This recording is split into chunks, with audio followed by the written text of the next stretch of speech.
Itu juga dengan baca minimal 10 ayat per hari. Komitmenkan. Jalan sebulan ini. Semuanya kerjakan.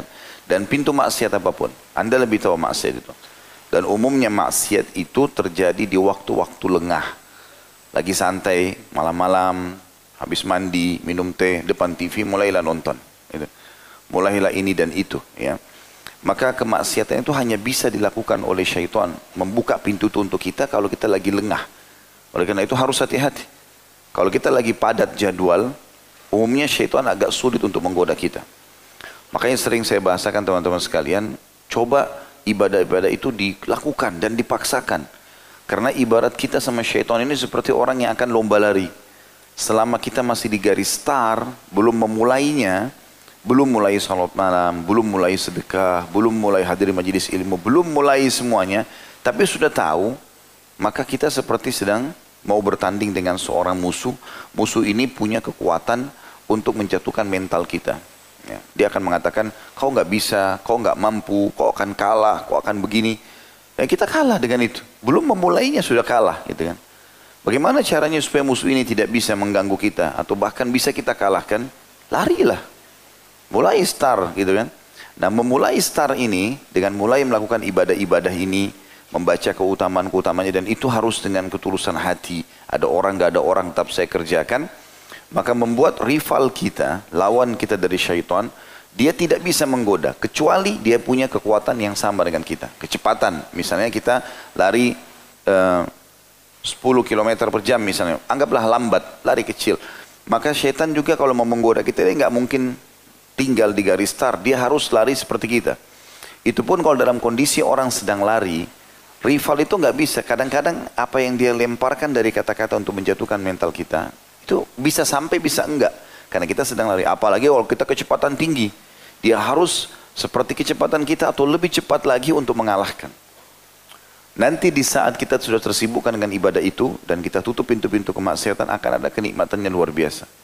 Sampai para salafus saleh sangat pekah mereka, pada saat mereka ketinggalan satu hal yang itu pun ada udzur syar'i, misal ketiduran, misal apa, itu sudah cukup membuat mereka menyesal luar biasa.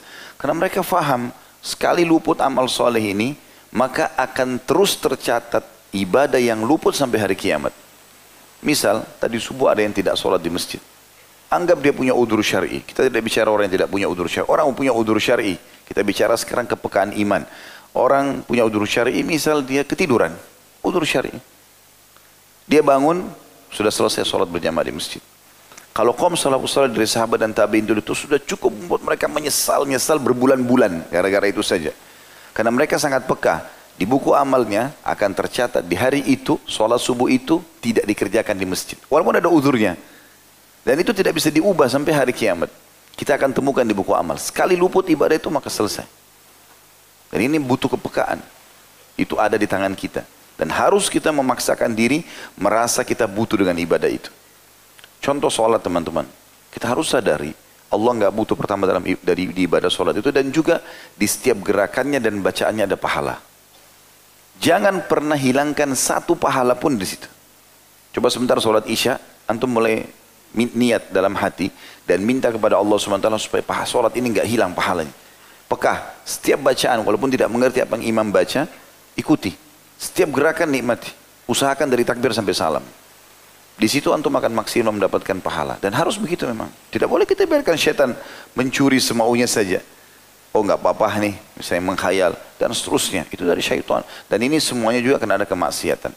Kata sebagian ulama salaf, kalau seandainya seseorang itu coba menjaga hubungannya dengan Allah, dan kita akan baca nanti banyak statement para ulama salaf berhubungan dengan masalah itu, maka nanti dia kalau menjaga hubungannya dengan Allah SWT akan muncul kepekaan dalam ibadah itu.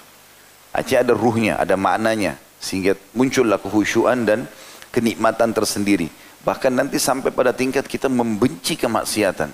Nah, apa yang orang itu buat? Kenapa dia melanggar? Muncul itu. Karena kita sudah pekah dalam masalah-masalah seperti ini.